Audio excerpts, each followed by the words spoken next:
Hi, everyone. Welcome to episode 2 from the North. Edu is in Canada, as always, and I'm in Miami. This is episode 2, and it's going to be our first interview, and we're so excited about it because she's one of, I think, the best political scientists in Venezuela. Her name is Ana Milagros Parra, and she actually is in Venezuela. So, this is an honor for us to be able to get her take on everything that's going on in the world and in Venezuela. So thank you so much, Anna, for coming back on From the North because you were on our first version of the show before. Yeah, I was on Spotify and I really liked it. So I was like really excited when you wrote me. So thank you for having me again to talk about all these issues, political issues, in a better way for me, I think. Yeah. Absolutely. He's from Maracaibo, like Elu, by the way. He just realized that they're kindred You, spirits. Okay, so I didn't hear that you are from Maracaibo too. no. Okay, so let me clear this up. Oh my god! Oh my god! My family is from Maracaibo, so I spent a lot of my childhood there, and I went there like 4 or 5 months to Okay. the year, en La Limpia. So very Okay. very attractiveness. But yeah, I'm basically Caraqueño with a Maracucho family. Let's dive right into what we're here to talk about. All the light topics we love to discuss here from the north, such as authoritarianism advancing around the world. So, Anna, it seems that it doesn't seem there's been so many investigative pieces about this that during the pandemic and the last, let's say, 2 years since we have jumped into this chaos globally with COVID-19, that authoritarianism has been advancing. We are seeing what the Ortega Murillo regime is doing in Nicaragua. We are seeing China advance more. We saw what is happening in Hong Kong. And now, of course, we can't not mention what's going on in Afghanistan with the US retreat. So tell me, from your perspective, as a political scientist, I mean, in one of the countries that's really probably hardest to be a political scientist in Venezuela, how are you seeing the geopolitical landscape, and are the bad guys doing better right now? Think it's a safer place right now for authoritarian leaders. If you read the Economist Democracy Index of 2020, you see that most of the people in the world, most of the country and the population, they don't live in full democracies. I mean, I have the numbers here. Only 8.8% of people of the whole population in the world live in full democracies, and people that live under authoritarianism is 35%, you know. And then there is this flawed democracies that is 41, but flawed democracies you can have this hybrid regime where there's one step to be authoritarianism, and this democracy that is not really strong democracy, but it can be. You have, freedom of speech. You can vote, and really your vote is gonna count. You have really the people have kind of power in the decisions that the government makes. But I really think that it's a safer place for authoritarians to rise, and COVID-19 pandemic really helped them to do it. In the Democracy Index of 2020 in the Economist, they say that the pandemic really helped them because the fall in civil liberties that government took from the populations, just because the fear of the pandemic. So they were, okay, I prefer to live like you can do whatever you want with my individual liberties and my individual freedom, but just keep me safe and keep me just away from death, you know. And some democratic leaders, because France is one of the countries that are no longer a full democracy, or they really have this decrease in their Science. index, you Friends, know. hey. Yeah, I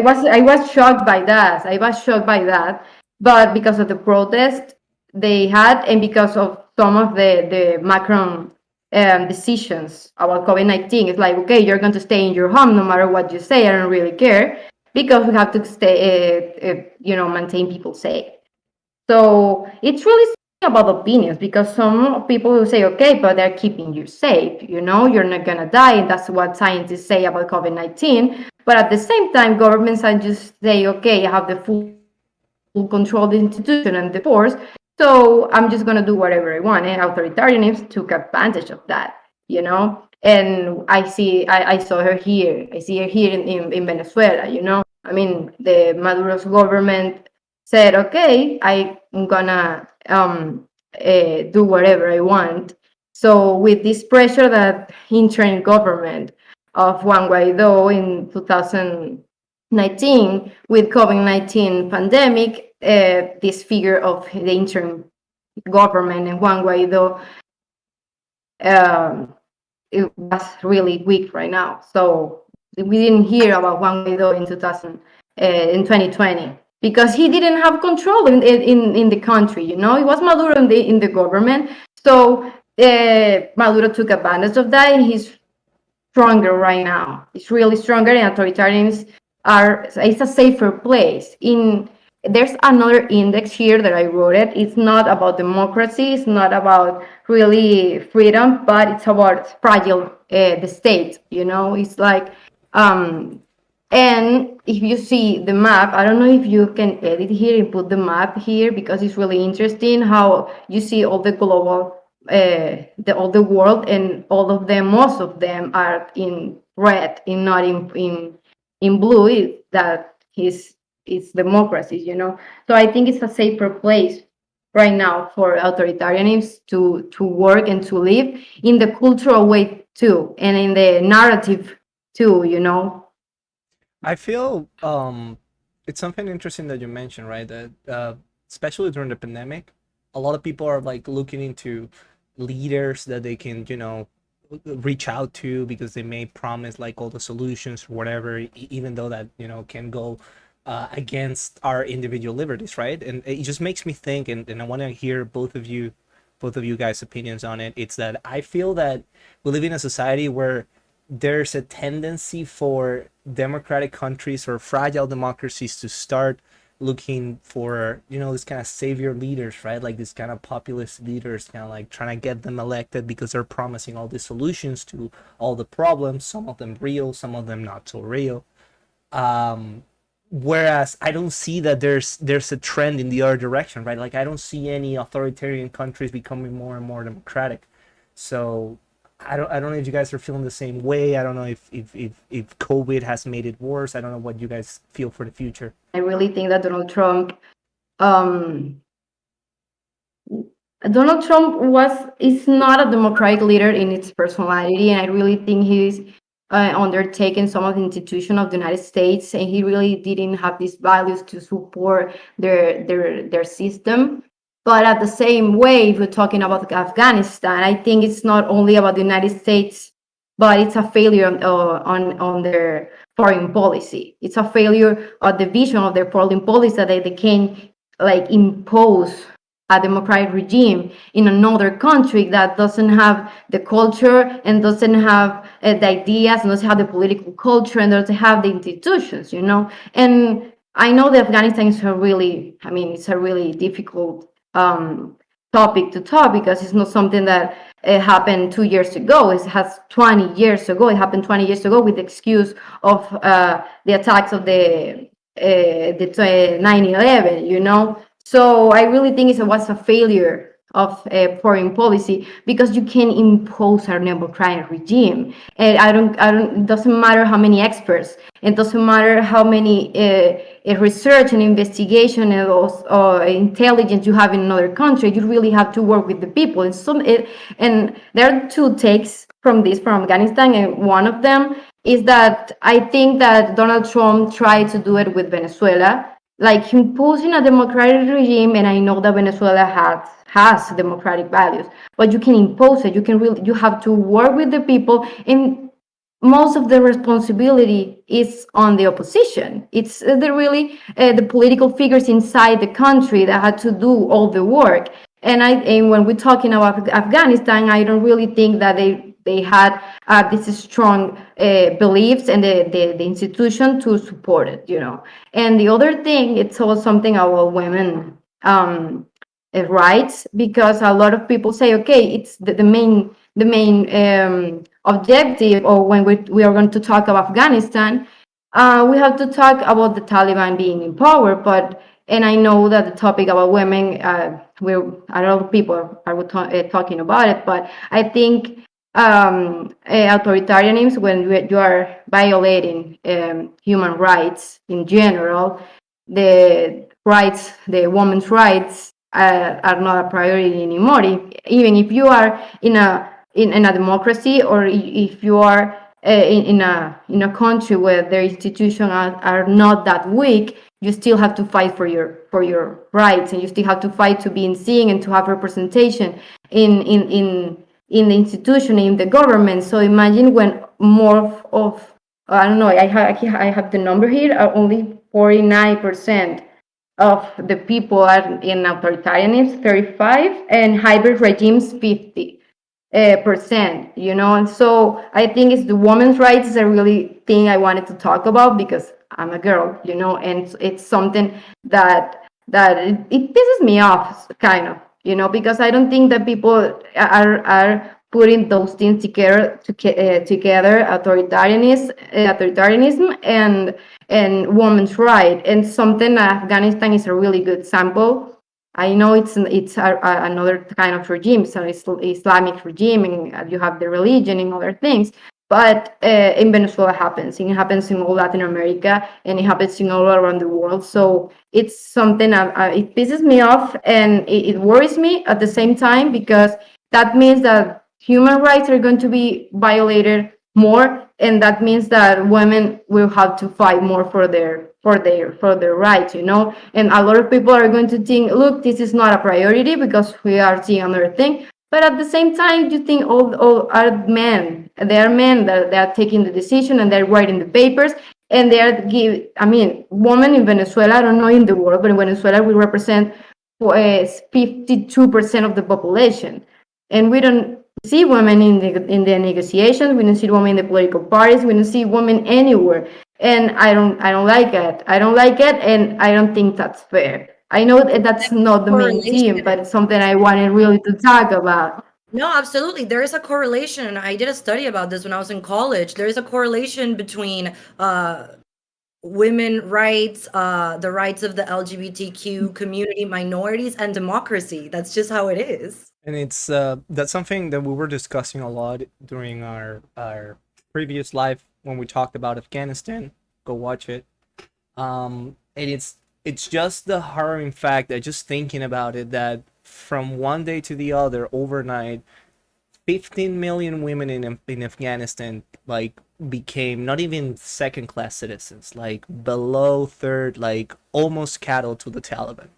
And I feel the world is finding refuge on sovereignty, on non-intervention, and all that, to kind of let these things happen. And that's what I say when we talk about what's going on in Afghanistan, what's going on with women's rights in Afghanistan. Not only Afghanistan, I've just said in Venezuela and every other authoritarian country in the world, is that the world sees to just let it happen. They don't care. Nobody sees, nobody hears, nobody And in says anything. places like that call themselves socialist and progressive, like Venezuela and Cuba, Anna, you're very in tune with the first world rhetoric, where, first worlders swear that Chavez was a feminist.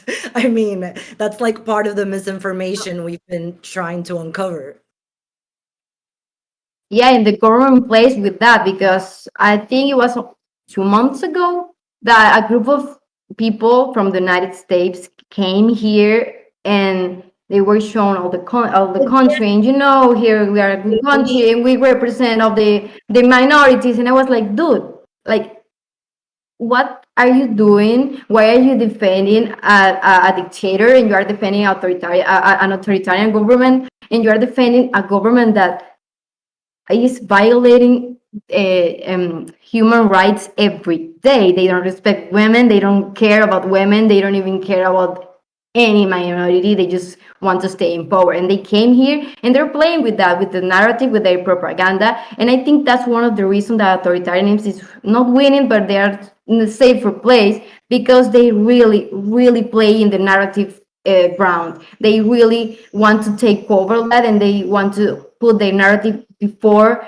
and in the democratic ones. And I think they're winning mostly because of that. They don't really care how to do it. They just want to, and they don't care about lying. Well, they don't really care about that. They just want to put their narrative around, and they play with that, and they're winning because of that. I think it's a really good part because of their winning. They really So go. are playing with the narrative and the propaganda. Why was like I always, people don't like to hear this because we're traumatized, Venezuelan PTSD and all of that. But Chavez was brilliant with propaganda. I mean, when I get John Rose from Brooklyn sending me a Telesur article to defend Chavez, I'm like, how did my life end up this way It with John from Brooklyn citing Telesur? Like, Chavismo was so good at that. So were the Soviets. So was Castro. So are the Chinese. So it seems to me, when we're online and the tankies start telling us that Venezuela is good, they are winning the information war. And that's why first worlders are leaning more towards isolationism, and they don't support a foreign policy that pictures the first world democratic powers as a positive force in the world. They don't see it that way. They don't see it that way. And I gave a class like 2 weeks ago about that. If you win the information war, if you win the narrative and the propaganda, you can change the reality in the heads of the people. I mean, it doesn't matter how the reality is. It doesn't matter if you're killing people here in Venezuela. Thank God I'm talking in English, and the Sabine is not gonna get me if I say that. Venezuela is a police state. Like, when I talk to journalists in Venezuela, you have to be worried about people listening to you. El Sabine will tap your phone. So this is not like a silly concern. This is a real dictatorship. We're doing this type No, of work. really. I mean, I feel free here because I'm talking in English, but I give interviews like twice a week, and I can say dictatorship. I can say it. I can say interim government. In the time when the interim government was a thing, I couldn't say that. I just say opposition. And the producers call me before the interview, and they will tell me, you can say these words because we can be penalized, and I don't know what will happen to you. And if I made a tweet, they will say erase that tweet because you don't know what will happen to you. So I mean, I can't even say dictatorship without feeling me like everyone's watching me. I haven't said it here, and then I thought, I don't care, I'm talking in English, I don't think anything's gonna happen to me. But it's like a chip I have in my head, and that's another thing how authoritarians work. They control your head, they control what you think of the world, and then you feel more trapped, more trapped through the years.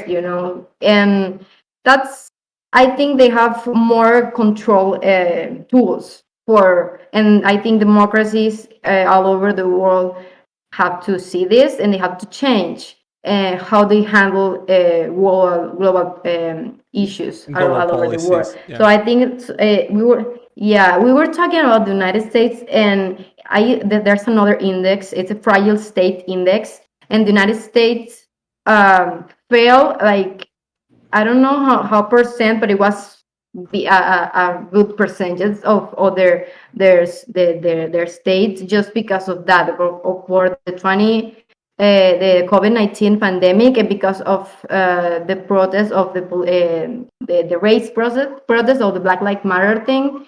I have it here. This is the country which saw the largest year-on-year worsening in their total score was the United States. Over the past year, the US saw the largest protests in the country history respond to the police violence. And I think that's something the United States has to see, because if there's something happening inside their walls, inside their territory, people are going to judge them worse, because they are seeing like this big power that defends democracy values, and if they have something happening inside, people are going to judge them more. And we have China now that it's representing a bigger problem from the United States. than before, so I think the democracy have to see that and and think how they will do it. But there's something good about all of this is that even though the countries that are full democracies or democracies are not the majority, they have more money. What's It's the when you can relation really, between democracy and capitalism and having money? yeah, yeah, I really like that you point that out, because if more of the full democracies and half of the flawed democracies are the one who have more, you have, free market and capitalism and all that stuff. So I like that, but having money allows you to do more things in foreign policy and allows you to really have more tools on their side. So I think it's a good thing too. But I don't know if the cooperation between the global economies and the democratic countries, it's working right now. And I think uh, the COVID-19 pandemic showed us that the democratic countries are not coordinating themselves, they're not cooperating. So it's a really bad thing, because authoritarians, they help each other. We have another country that we didn't mention. It was Belarusia. I mean, you are there. I know you are besides Russia, but Belarusia, it's just there, and the European countries just, okay, I'm going to sanction you, and that's it. So, okay, what are you gonna do? Authoritarianism says they really think I can do whatever I want, because the democratic countries can do anything about it. And it's Poison someone. and And it the Belarusian dictator got someone from a journalist that was flying over the country. He stopped the plane and put him in jail. So without going too far, like we were talking about women's right, and how all this it's all like actually affects national security to the United States, having all this authoritarian regime all over the world, and see what happened to the Iranian American activist and journalist, right? She was going to be kidnapped from New York to Venezuela, and then God knows what was going to happen to her. So it's not only a thing of socialism versus capitalism, of freedom, I guess authoritarianism. It's a national security threat for the United States if they keep allowing these things to happen, right? and what does that tell us? Well, you already said it. The bad guys will cooperate with each other no matter their ideology. Like a lot of, first worlders think, no, Putin is not going to help Xi in China because they're different ideologies. They don't care about that. It's all about authoritarianism versus Western democracy. So, Anna, what does that tell us? That the Iranian regime clearly has a base in Venezuela where they were planning to kidnap a dissident from the United States A citizen. and and take her to I, Venezuela. I didn't read that. You didn't? I didn't read that. I didn't know about it. No, I didn't know about it, but it doesn't surprise It doesn't me surprise either. you. Happening. There you go. And that's a problem when we're just discussing all this. We have all these powerful countries that have the ability to make a change, the ability to make something happen to stop this trend, which is an obvious trend of less democracies and more authoritarian regimes. But the ones that are actually doing something with this money are China and Russia and Iran. China, pretty well. I was talking about this to another friend. Even if we have a regime change, and maybe Anna can tell me a little bit more about this, but even if we have a regime change in Venezuela, fingers crossed, knock on wood, let's say we have a regime change in Venezuela, we would be forever in debt with China. The debt that we States. That's the scariest part. The United States dead until its neck to China. How did we allow this to happen, Africa, Anna? Like, the entire African continent is in debt with China, and like a very bad debt. What I really think is that they have to coordinate and cooperate to know that, how it said, it's a national security problem. It's not just because another country it's not democratic. It's because there are problems that can affect your country. Let's just think that way. Not because they have to help us. Not because it's a problem for the people and human rights. Let's just erase that narrative from our heads, because for me maybe it could be more idealistic or too idealistic to a lot of people, but they have to start thinking these are threats to our security, for our people, are threats. If we let them survive, it's going to be worse in through the years. So that's what I think. They have to cooperate, and they really think how to handle this problem, because sanctions are not enough. But that's another problem. They can really control the opposition in another country, and they have this example that I see every day. And we see it too in Afghanistan. We have a corrupt opposition. If we have an opposition that can coordinate it itself, then the other country, the foreign countries in the US, they can really rely on that opposition to do a change. How can the other countries, how the US, the UK, and other the democratic countries can do something about it? They can just they can fix another countries. So I think this is something that it's a bigger problem. When we talk about democracy, it's not just where we have to help them. Okay, we can give you money, we can give you intelligence, we can give you strategies, but what if that opposition it's not really working? If that opposition doesn't, it's focused. It's not focused on its objective, and that's something that is happening here in Venezuela. I think that in 2019 and 2020, the United States really had this purpose to have a regime change. And I really think it wasn't a really realistic objective, because democratization is like that democratization Yeah. doesn't happen that fast. We don't have these magical solutions. It's no And that doesn't happen, even you in know. countries that you would think it would be easier, like Venezuela, which did have some sort of democracy for 70 years, a lot of people argue, why did the US go into the Middle East and try to get power there when they could have done it in Latin America? That was more an easier, more similar culture, maybe, for them to intervene. But as we have seen in Venezuela, that's also not the case. So let's dive now into Anna's real expertise, which is untangling the mess that is the Venezuela situation. Edu gets mad about the interim government. Like, he's like, they don't exist. Like, I I hate get them. that too. Well, what we hear from the north, what we hear from the north is that Venezuelans hate the interim government as much as they hate Chavismo. If not Is that more. true? If not more. I don't think they hate it. I don't think they hate it, but they are just disappointed that they just had all their hopes in the interim government, and they disappointed us all again. It's like this cycle that never ends. That the opposition promised you something, and that time passes and nothing happens.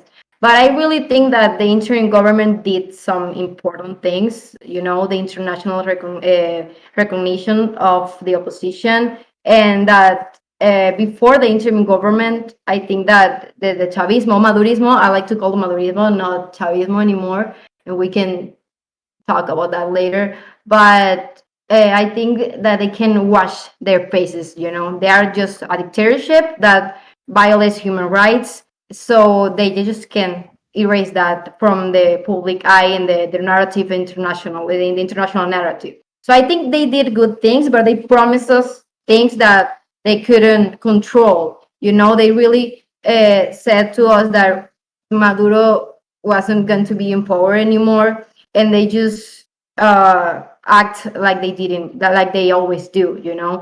So they are disappointed, and they don't really care about the interim government. I don't like to call them government, because they don't really have control, Well, yeah, in the country. that's They were the symbol. They were a symbol. The interim government was a symbol of something that could happen, but it didn't happen. So it's just more of the same. think a lot of people think like me that we need to stop thinking about, like you said, it's not a government. Stop playing around with the interim government. Like, stop, it's a joke. There's a first lady of the interim government. I mean, it's just ridiculous. But it seems to me that the US government at this point is the only thing propping up that interim government. Like, when is it really going to die? But I don't think it's good for Venezuelan people that the interim government dies. You know, because this is something really important for the international countries, or for the international uh, arena. I don't know, because the recognition of the interim government, of the recognition of Juan Guaido, just says that Maduro is just a dictator and just not the real president of Venezuela, you know. And in these negotiations, it's something that Maduro wants to be over, right? Like right now, he wants to erase that symbol of Juan Guaido, and they need the sanctions to be lifted because they can survive without money, you know. But I don't really think that's the case because they're not in the negotiation table. They just have to sit there and talk and say, okay, we are going to recognize you, yes or not. And I think the government, the Nicolas Maduro government, is playing that. They're playing that to divide the opposition, to say, okay, I'm going to give you this to this group, but you have to stop recognizing Juan Guaido. And they are really giving this like opportunities and that these incentives to certain groups of the opposition, to another parties, and not Voluntad Popular, that it's the main political party in the interim government. And they're playing to really erase that symbol of Juan Guaido, for them to achieve the lifting of sanctions and for them to achieve the recognition in for the United States, first of all, the United States, because they need the lifting of sanctions. But I don't really think that's the case. That if they approve that agenda, that means that they recognize Maduro as a government. They even put that the agenda in la Gaceta Oficial, just for saying we are government, we are government. Why are you needing that? Why you put yourself like here?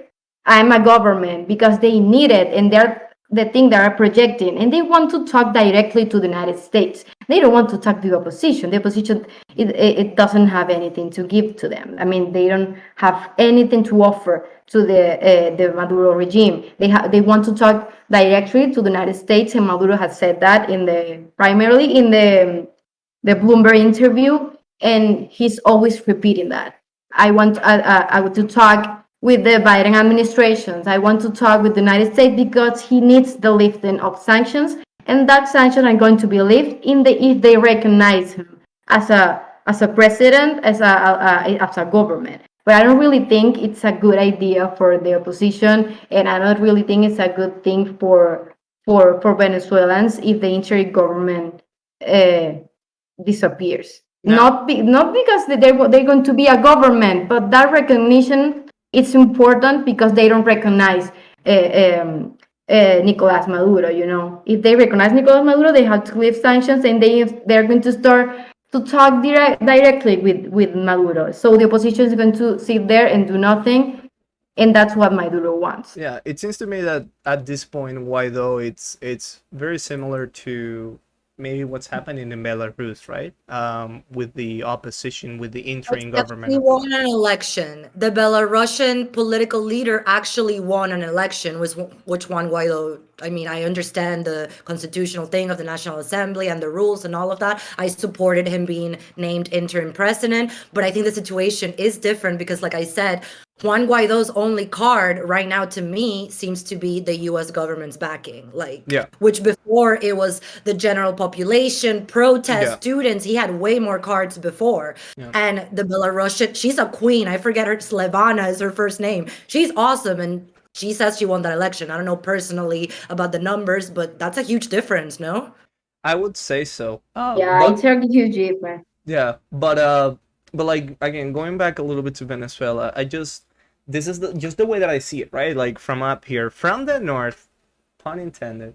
I see that we have an opposition that's after these negotiations and even before, it's kind of like evidently falling apart in terms of their unity. There's no unity evidently on the opposition. I see that I saw, for example, today, I believe in Maracaibo, that there are 5 or 6 different opposition candidates for the elections in November. I still don't know like what's person, I don't know if they haven't said anything, but last time I checked, like the interim government hasn't had like a strong position as to what's gonna happen in November, what's their take gonna be on November. So what do you feel is going to happen? How is the opposition going to react, and how is the government benefiting or not from what's going to happen? Yeah, their benefit. I mean, the government is winning right now, and they know it because when you divide the opposition, they are no longer strong, and they don't represent a threat for them in any case, you know. And even the opposition doesn't call themselves interim government anymore. You know, it's the Plataforma Unitaria with all Wait, the this I didn't know this. What about like the social media accounts of the interim government and all of yeah, that? they have it. Yeah, it is like there, but it doesn't have this. It's not strong anymore. I mean, in the negotiations, they call themselves plataforma unitaria. They don't go there as an interim government because there are another parties in there. There are, I don't know, COPEI and other people that are not really into the interim government, and they don't really believe in the interim government. So that's a thing we have to really point out because it shows us that the interim government is no longer strong. You know, it's really weak. It's a symbol that I think we need we need to stay there. You know, we can erase that, but it's not like what we saw it in 2019. You know, and I think with this election, it was I mentioned it before. It was all these good things that the government was giving to certain groups in the opposition for them to have something to do inside the country and for them to play by the government rules. Mm. You know, I think a lot of the political parties inside here in Venezuela, they are not really making, they haven't made a decision if they're going to participate in the elections or not. But we see a lot of leaders of the G4, you know, the principal parties, the Primera Justicia, the Acción Democrática, they are in an electoral campaign right now. But the position as it whole, you know, they haven't made a decision yet. And I think it's really responsible for the people, you know, because you are there in Mexico in negotiations, but you are not connecting with the Venezuelan people. And that's your, I think it's the best thing that the opposition could have is that this anger that the Venezuelan people have against the government, and they are not really capital. I don't know how this word is, Capitalizing. capitalizando, Capitalizing. but they are not doing it. They are not doing it. Exactly. They are Regime not is doing it. And you're the demanding. opposition. They're supposed to do it. Right. And this is something that again, it's something that's in the authoritarian playbook of the 21st century, of course. They no longer have armed revolutions, you know. These dudes get elected and then they keep getting elected through elections that aren't free or fair. So for someone that has democracy privilege, hearing us talking and that we don't know if it's a good thing to go to elections, they're like, what is this? They don't want to go to elections? Like, isn't that what they're asking for? And we always have to explain, no, because these elections, even if they don't rig the numbers, aren't free or fair when you have the regime using state resources, threatening people. If they vote against them, they lose their jobs, going into the poorest areas and literally killing teenagers who oppose the regime. So you cannot have a free election under these terms. And our fear, for those of us who oppose the regime, is that if the opposition goes to these elections, they're going to give them legitimacy. So Anna, should they go? Like, what should we do? I know beggars can be choosers, but I also want to talk about, I get that Juan Guaido and this opposition is all we have, but is it worth having these people that, I don't know if they're corrupt? And that's another question I have. Like, people talk about, oh, the problem with the divided opposition.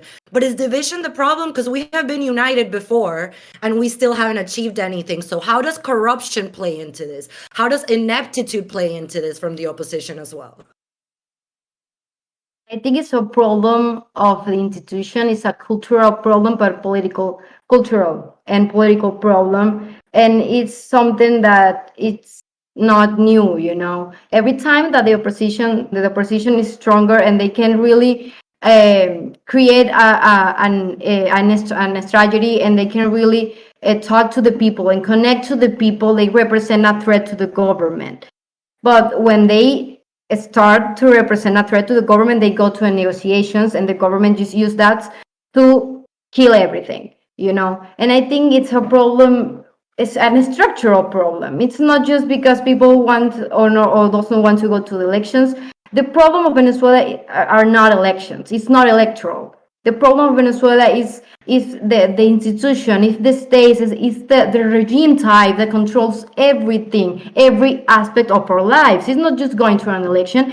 When you're in a dictatorship, elections are a tool for their government, and they use that to project that our international community and project that to the world that doesn't know how things work inside. We are doing elections. It's the opposition that doesn't want to participate in these elections, but you are at election that you can really choose your candidate. I mean, the PSUV did these elections, these primarias and internal elections, and they choose their candidates. They don't even let the people inside the PSUV choose their So there's elections. primaries in the PSV. There's no primaries. So what you're telling me for Yeah. for our international audiences. So what you're telling me is that the Socialist Party of Venezuela, it's not internally democratic? It's not. Wow, wow, wow. The more you know, it's not. Print that on the fucking I mean, New York they choose. Times. Yeah, they choose it. They choose all the candidates, and they choose it, and they didn't let the people vote for the PSUV candidate. So why we are going to expect for the opposition and for these elections that the government wants everyone to know that they are allowing these elections to happen, and they change the CNE, this los rectores de CNE, they are doing all these changes in the institution, but they don't really present or represent a threat to them in power, and they're not going to sit in a negotiation table to start negotiating their way out of power. They are sitting there in knowing that they're going to stay there. You just need more stability for them to stay longer in power, and they just need to divide more the opposition, and they are doing it, and they're making it, and I think they are going to achieve their objective, because I don't know what date it is, 20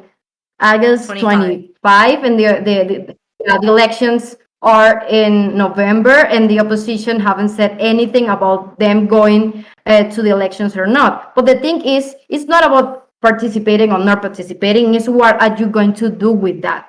If you're not going to the elections, what are you going to do with that? Because it's not, the strategy is not participate or not. The strategy has to be really in the long term. Use that as a tactic. Use that as something you can use later in time. Because giving or giving a country or democraticize a country is not something that happens fast. In the opposition, I think they know that right now, but they're still giving the people and speaking to the people like elections are the only way out, and I don't really think that's the thing. And you mentioned the opposition and how they really think about that stuff, and I think a lot of politicians see these elections as a job they can do, and how to get money, and how with the donations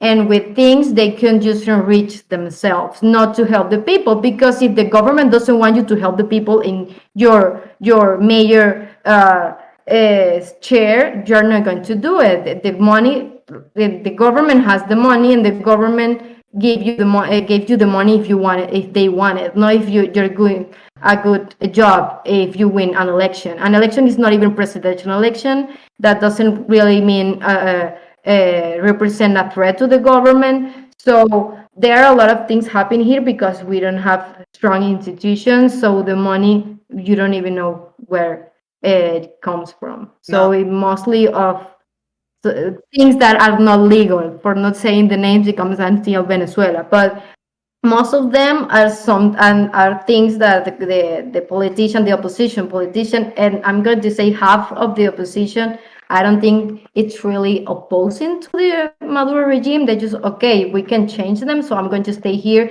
and I'm going to participate in an election and I'm going to, I don't know, talk to the people saying that I can fix something, I don't know, the light in the streets or the street or whatever, but they are not really thinking about helping people. And that's another thing. I don't really think that everyone in the opposition are bad. Maybe they're kind of dumb and they don't know how to do things. But some of them really think that the electoral thing, the la vía electoral, like they say, it's going to do something good for them. I really think they had this chip in their heads that you can attack authoritarian regime, a dictatorship, playing democracy. I So don't really think that because you don't have institution. How you're going to work with that? But that's the problem. They don't really sit and negotiate inside the opposition and say, what are we going to do? I know you think different from me, but we have to do something together to get this thing work, because everyone here wants the government out, wants the Chavismo out. But they don't, I don't think they negotiate inside, the opposition, and the government is playing with that. It's playing to divide them. Please don't talk to each other. I'm going to give you good things to you. I'm going to give you incentives. I'm going to give you elections. But these ones, I don't know, Voluntad Popular are a pain in my ass. So I don't want them here. If you want something good, please don't help them. And I think that's something that the government is playing in the Mexico negotiations, to just erase that symbol of Juan Guaido, the Voluntad Popular, and just make the position weaker than it is. So they're going to stay longer in power. and it's I want to kind of take a step back because now I'm depressed, and I just No, normally, that's something you are in Canada, right? yeah. You're in Canada. Where I'm still here in Venezuela and I'm not depressed, just because I really think that we can still do something, and not with the help of the opposition. Maybe, yeah, because we need them in some way. But people here, as people that still live here in Venezuela, there are a lot of things that people are doing just to make themselves feels good. There are a lot of NGOs doing work with the people, and I wanted to start work with them. I mean, with just in giving classes, and to know that the population and the Venezuelan citizen, they have power. They have power to just not let the government narrative take you down, even though we live in a dictatorship. And I think it's the worst dictatorship of Latin America. I mean, because it's horrible, because the state is so fragile that I think it's, I don't know, almost collapsing. But I really think we can still do something. We are not totally, we can still win. I think we can still win if we fight. But we really need a good opposition, and I know that opposition is going to come in the short term. But there's still people here who wants to do things, and people Venezuelans who are still here, they want to change, and that's not something it's going to die in a day. Amen. Amen. And the reason why Amen. amen. And the reason why I'm so glad that you're saying that, not only because it kind of takes away a little bit of my depression, right? But it's important, right? It's important to remind that Venezuela is just not the state. Venezuela, it's also the people. So with the work that we can do, those of us who are still back home, those of us who are outside, we can contribute to make a change, right? As small as it might be. But looking back and taking the picture away from Venezuela, we now have a continent, we now have a region, right? Where Venezuela is, well, all that we've discussed so far, right? Nicaragua, all the opposition is currently in jail. Like Ortega really went farther than Chavez ever went. He's like, no, I'm literally going to arrest any opposition candidate. Like, period. And that's happening without But the I world think the saying international community is not paying enough attention to them. not at all. They didn't pay attention to Venezuela I don't until think people started dying of hunger, which either. Yeah. And With, yeah. that seems to be the Yeah. problem. And then you have Cuba, which is the same state as it's being, even though there's people finally, waking up, taking up to the streets. But now we have Peru, right? And now we have Brazil around the corner. We don't know what's going to happen on those elections. So I don't know. It's kind of hard for me to I look at a bright future, but I will start being more positive now, Anna. Thank you. we can go back to what I said before, that democratic countries, they don't have the obligation to really fix another country, and that's something. It's bad for us and it's bad for the continent, but it's something that it's real, and they're not going to react if they don't see that country represents a threat to their security. But I think Venezuela represents a threat for the security of the whole continent, because we have armed groups here, we have these links with Iran, and we don't know what will happen with the links with Iran. And we have the guerrillas, the FARC, in the Colombian border.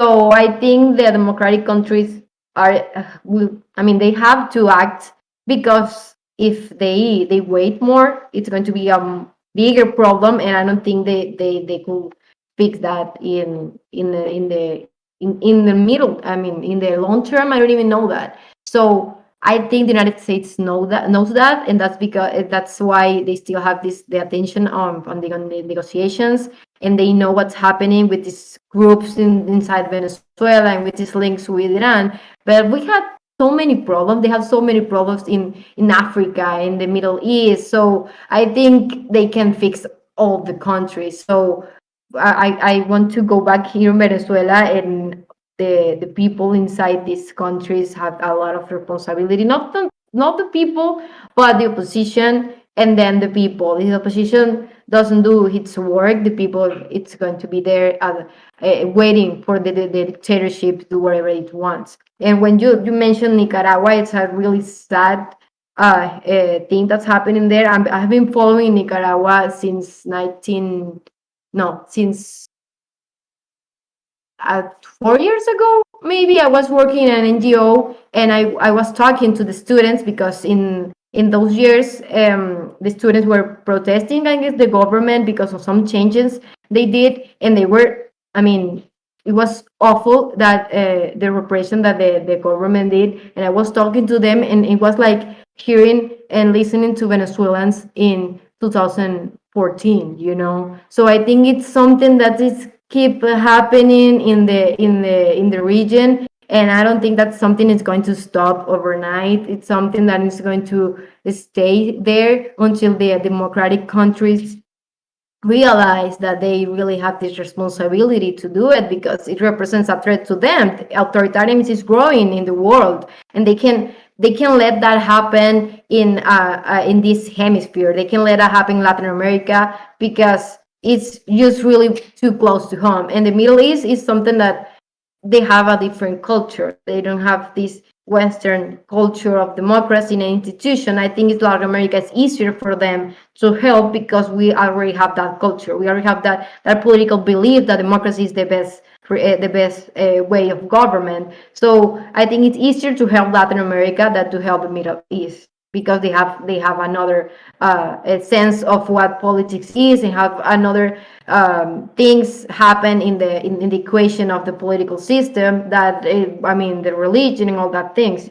But it's something that it worries me too, because I don't think that they can do something in the short term. I don't think they can help them more than sanctions, because you're not going to go there and start a war in that countries. That foreign policy is obsolete. Yeah, People that have lived their entire lives under democracies, and then their parents have lived their entire lives under democracies, tend to see things differently. You hit the nail on the head, which is Americans. I'm in the US, he's in Canada, so I'll talk about what goes on within the empire. How long does the empire have left? I don't know. But what the citizens literally will say is, why should we care about people living under the Taliban when we don't have health insurance here? Like, are we that much better? What I know, it's ridiculous, but this is what citizens with democracy privilege will say. Like, you know what they've started doing? Like, well, We're not free here in the US either because Facebook took down my post about vaccine misinformation. So we don't have freedom of speech here either.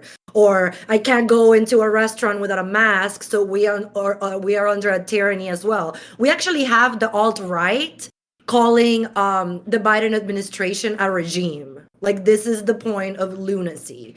So this is to say, clearly, first worlders no longer understand their own privilege or why they should care about the rest of the world. So I would love for you, and you've kind of like mentioned it before, but as someone who is currently living in the dictatorship, not so far away from where I am in Miami, why should, and again, I, aside from moral responsibility, which I do believe in, like I think the US as the good empire has a responsibility, but let's put that aside because you're right, that's not really the best argument. As a matter of national security and keeping our way of life, why should a random 25-year-old from Kansas City care about Venezuela or Afghanistan or Belarus? Think it's not about caring because they don't really have to care about what's happening outside their country, but they really have to start thinking that it can affect it. It can affect their way of living in the long term.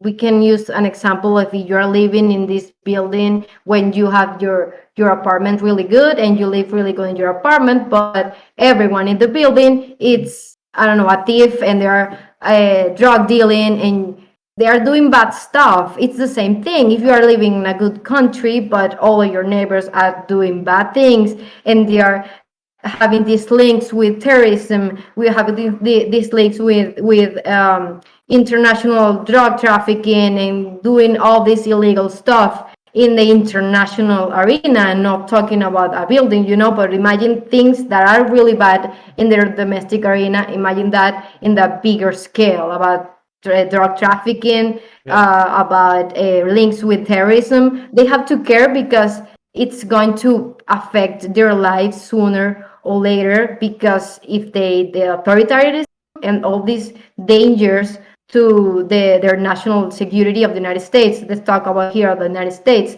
they can just let that happen in their neighborhood. I want to talk about neighborhood because they're really these countries are really close to them, so they have to take care of that. Because first of all, you have to play in the international arena, international community. The United States have to stay this empowered to have the influence because of the values of the United States, the democratic values, and they have they have to support them and to really make it stronger all over the world, because you have China, you have Russia, you have all these countries. They support the other side of the coin that is not really good, the insecurity, the terrorism. They don't really care about the democracy. They don't care about the human rights. So if you let that countries win, you are going to lose eventually. Because we are not really just talking about Venezuela, we are not talking about Afghanistan, we are talking about that bigger countries, about China, about Russia, that take advantage of the countries being under authoritarianism. They take advantage of that insecurity, and they're going to attack the United States sooner or later. So it's not just, okay, I'm going to, I don't care about Afghanistan, I don't care about Venezuela, I don't care about Nicaragua. Okay, let's just there, you don't care about it. But if the United States doesn't do anything about it in its foreign policy, something's going to happen in the long term, because the other country that really that supports that country under dictatorship and authoritarianism are going to take advantage of that, and they're going to win the United States. Because it's not something about security, just security. It's just about culture. It's about foreign policy and about democratic values. And democratic values are, it's freedom. It's God, surprise. Can you believe it? And that's the thing. I think yeah. one of the some of those effects are already apparent to the United States. For example, there's a good graph. I'm gonna see if I can find it and put it on the show as well. But essentially, how global commerce has shifted, especially in the Americas, from being US and European dependent, when we have this whole correlation between America and Europe and all our natural allies, and our natural allies, I mean democracy, right? Now China is the one that's controlling these markets. China now has a say as to what these countries, what Venezuela is saying in their foreign policy, what Peru is saying in their foreign policy. And yes, the immediate effect of these regimes may not be apparent to the average American, to the average Canadian, to the average European, but little by little, by giving more power to China, giving more power to Russia, we're living in a world where we're just gonna have to eventually bend over to them. We can see it by I always like Yeah. by votes in the UN. Like Edo and I were wondering, are we now going to see Afghanistan going from a vote that usually supports the US to the Taliban now on the China Russia bloc? And from that, I wanted to ask an expert like you, Anna, what is the United Nations for? Like, I'm. I think the United Nations right now it doesn't work because, and I think the COVID-19 pandemic showed us that the United Nations and these international organizations are no longer productive, and they are not really doing its work. And I think it's not because the organization itself, it's because that the dynamic of the international community, the community has changed. You know, you can really force all these countries to cooperate into an institution, into an organization, because all the countries are going to look for the objectives, you know, for their own good. And this is the correlation with authoritarianism, because if you have more countries under a dictatorship or under a non-democratic regimes, these organizations aren't going to work for a democratic purpose, because you have more countries inside that organization that aren't democratic. So they don't share the values, they don't really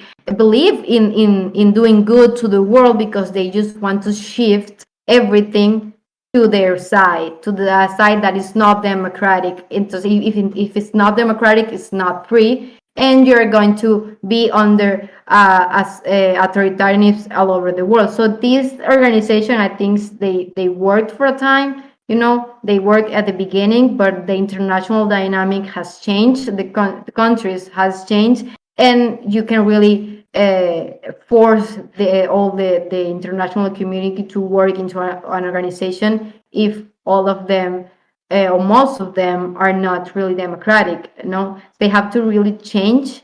They have to adapt themselves to the new international dynamics. No, I don't really think it's useless, but they are not really reaching its objectives. You know, it's nice they're there, but they are not working at all. Because I mean, really, people really think that when you see a war, when you see a massive violation of human rights, the ONU is going to go there, you know, and just fix it. And that's not how it works, because they're countries and they're not superior to the countries itself. So it's something that about cooperation of democratic countries inside those organizations.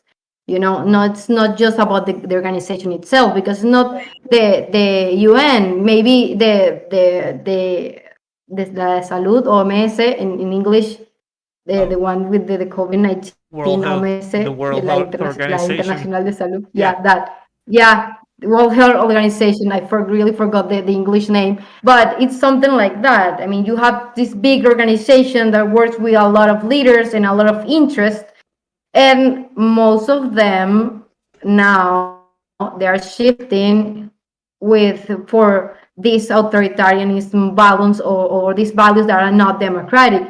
I think that at the beginning of the pandemic, people accused the head of the health organization about being under the influence of China. Yeah. So we are seeing there the power that China has, or the power that these new countries with economic power and with the influence power does with the international organization. So I don't really think they're really working. They're not working at all. Yeah. But it's a problem of the international dynamic, and not really about the organization.